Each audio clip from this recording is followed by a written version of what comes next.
یہ میں سارے پاکستانیوں کو آج کہہ رہا ہوں کہ دیکھیں اب جو آج پاکستان میں حالات ہیں یہ سمجھ جائیں کہ قوم کا وقت آ گیا ہے کہ باہر نکلنے کا. میں نکل رہا ہوں, جان کو خطرہ ہے. دو دفعہ میرے اوپر قاتلانہ حملے مارنے کی کوشش کی گئی. میں نام لیتا ہوں, دونوں دفعہ ان کے پیچھے جنرل فیصل نصیر تھا. مجھے بھی اس نے مارنے کی کوشش کی اور یہ پیچھے تھا جو تشدد ہوا اعظم سواتی پہ, اس کے پیچھے بھی یہی تھا. ارشد شریف کے قتل کے پیچھے بھی یہی تھا. اور مجھے نہیں سمجھ آ رہی کہ ایک بلاول بھٹو کے کہنے پہ جنرل باجوہ نے کراچی کے اندر ایک سیکٹر انچارج ISI کا تبدیل کر دیا. ہم یہاں 1 سال 8 مہینے سے اس آدمی کا ظلم سہ رہے ہیں. کیوں نہیں اوپر خبر جا رہی کہ جناب یہ ملک کو نقصان پہنچ رہا ہے, یہ جو حرکتیں کر رہا ہے یہ کوئی آدمی نہیں کر سکتا جو اس ملک سے پیار کرتا ہے. ہمیں ایسے کیا جا رہا ہے جس طرح ہم کوئی دشمن ہے. تو میں آج کہہ رہا ہوں کہ یہ آگے کچھ ہوا, میں نکلنے لگا ہوں. میں جلسے کروں گا اگلے ہفتے سے 14 مئی تک میں جلسے کروں گا. کچھ مجھے ہوا, ساری قوم کو کہہ رہا ہوں کہ جنرل فیصل نصیر کا نام یاد رکھ لو, یہ ذمہ دار ہوگا.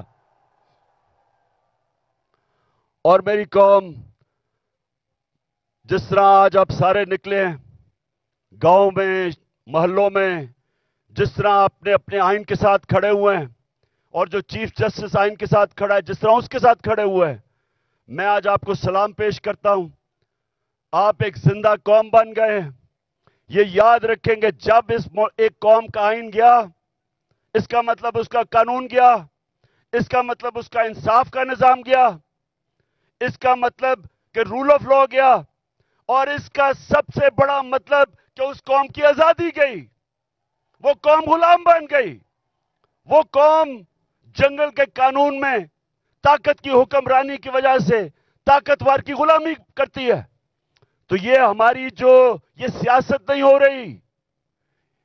آزادی کے لیے سیاست نہیں کرتا, آزادی کے لیے جہاد ہوتی ہے.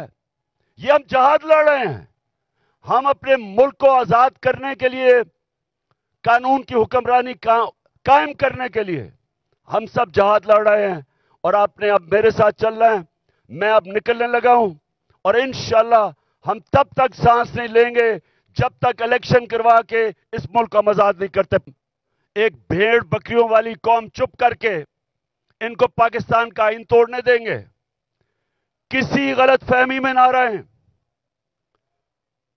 ساری قوم کا فیصلہ ہے کہ وہ پاکستان کے آئین کے ساتھ کھڑے ہیں.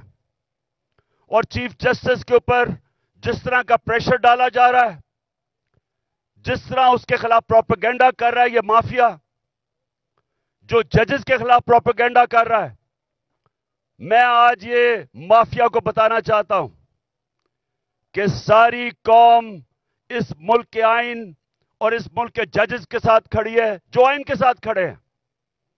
اور میں آج اناؤنس کر رہا ہوں کہ انشاءاللہ اگلے ہفتے سے میں جلسے کروں گا, شروع کروں گا ادھر سے, اور 14 مئی تک اٹک تک جلسے کروں گا.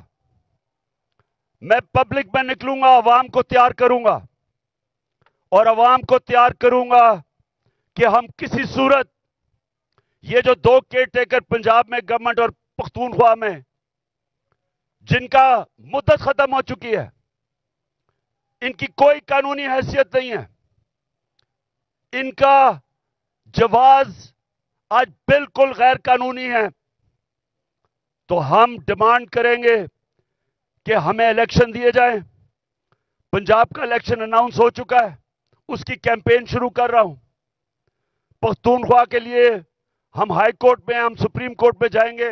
وہاں کے لوگوں کے لیے بھی الیکشن چاہتے ہیں, کیونکہ 70% پاکستان میں عوام کی کوئی نمائندگی نہیں ہے. ہمارا آئین پاکستان کا کہتا ہے کہ اللہ کی حاکمیت کے بعد عوام کے نمائندوں کی حاکمیت ہے. نہ اس وقت پختونخوا میں ہے اور نہ پنجاب میں ہے. اور میں آج ایک اور بات کہنا چاہتا ہوں کہ اگر یہ حکومت چلتی گئی، انہوں نے ملک کا دیوالیہ نکال دیا ہے. ملک کی تاریخ کی سب سے زیادہ مہنگائی کی ہے. آج 3 گنا مہنگائی ہے. جب جنرل باجوہ نے ہماری سازش کے تحت گورنمنٹ گرائی تھی، 1 سال میں 3 گنا مہنگائی ہے پاکستان میں. آج سن لو ذرا سارے پاکستانیوں، آپ کے بینک میں 1 سال پہلے جو 100 روپیہ تھا، آج وہ اس کی صرف خریدار کی قوت 62 روپیہ رہ گئی ہے. اور اگر جس کو کہتے ہیں جو ہر انسان استعمال کرتا ہے، جس کو سینسٹیو پرائس انڈیکس کہتے ہیں، اس میں اگر 100 روپیہ تھا تو آج صرف 52 روپے رہ گئے. یعنی کہ تقریباً آدھا پیسہ ہو گیا آپ کا 1 سال کے اندر، جب سے یہ امپورٹڈ کرپٹ لوگوں کی حکومت آئی ہے، این آر او والی حکومت آئی ہے. تو جب انہوں نے ملک کا دیوالیہ نکال دیا، تاریخی قرضے لے لیے، مہنگائی میں لوگ ڈوب رہے ہیں، فیکٹریاں انڈسٹری بند ہو رہی ہے، بے روزگاری بڑھ رہی ہے، اور اس کے علاوہ دنیا میں پاکستان ذلیل ہو رہا ہے. جو بلاول بھٹو ہندوستان گیا ہے، جس طرح کا وہاں رویہ ہندوستان کے فارن منسٹر کا تھا، یہ ہم سب کے لیے شرمندگی کا باعث ہے.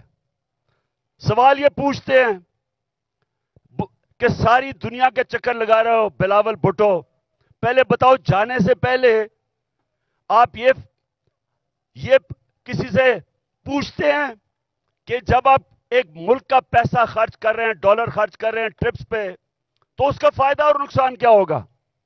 کیا فائدہ ہوا آپ کو ہندوستان میں جا کے جس طرح کا اس نے زبان استعمال کی ہے؟ اور میں آج ہندوستان کے فارن منسٹر کو بھی کہنا چاہتا ہوں کہ کیا آپ میں کوئی تہذیب نہیں؟ کیا آپ میں کوئی ایٹیکیٹ نہیں کہ ہمارے آپ کے ملک میں ایک مہمان آتا ہے، یا تو اس کو بلائیں نا، لیکن بلا کے اس طرح ذلیل کرنا، یہ ہندوستان پہ ریفلیکٹ کر رہا ہے. یہ آپ کا جو تکبر ہے، میں نے یہ جو تکبر آپ میں دیکھ رہا ہوں، یہ یاد رکھے کہ اللہ کا قانون ہے کہ جو طاقتور ہے وہ ہمیشہ طاقتور نہیں رہتا، اور جو کمزور ہے وہ کمزور بھی ہر وقت نہیں رہتا. انشاءاللہ ہمارا ملک اٹھے گا اور قانون کی حکمرانی کے اوپر ہم کھڑا کریں گے، رول آف لا پہ اس قوم کو کھڑا کریں گے، اور انشاءاللہ ایک عظیم ملک بنائیں گے. لیکن اس سے پہلے ملک میں الیکشن کی ضرورت ہے. اس ملک میں الیکشن ہو، عوام کے نمائندے اوپر آئیں. یہ جو گھس بیٹھی ہے سازش کے تحت، پیسے چوری کے پیسے سے لوگوں کو خرید کے، اور یہ جو اوپر آ کے بیٹھے ہیں، یہ جب تک ہے ملک نیچے جاتا رہے گا. یہ جو جنرل باجوہ نے تحفہ دیا ملک کو، جو اس ملک کو تباہی، جو جنرل باجوہ نے ملک سے کیا ہے، کوئی دشمن بھی نہیں کر سکتا تھا. کوئی دشمن 1 سال میں پاکستان کو وہ نقصان نہیں پہنچا سکتا تھا جو جنرل باجوہ پہنچا کے گیا. اور یہ جو شہباز شریف ہے، میں سے سوال پوچھتا ہوں کہ تم برطانیہ کیا کر رہے ہو؟ تم جو برطانیہ چلے گئے ہو، آپ کے پاس ٹائم اتنا زیادہ ہے؟ کیا آپ کو پتا نہیں کہ یہاں 2 دن پہلے 6 ہمارے فوجی شہید ہوئے، 7 پارا چنار میں ٹیچر کو انہوں نے گولیاں ماری. مہنگائی تاریخی ہے. ان حالات کے اندر تم کیسے ملک چھوڑ کے وہاں چلے گئے؟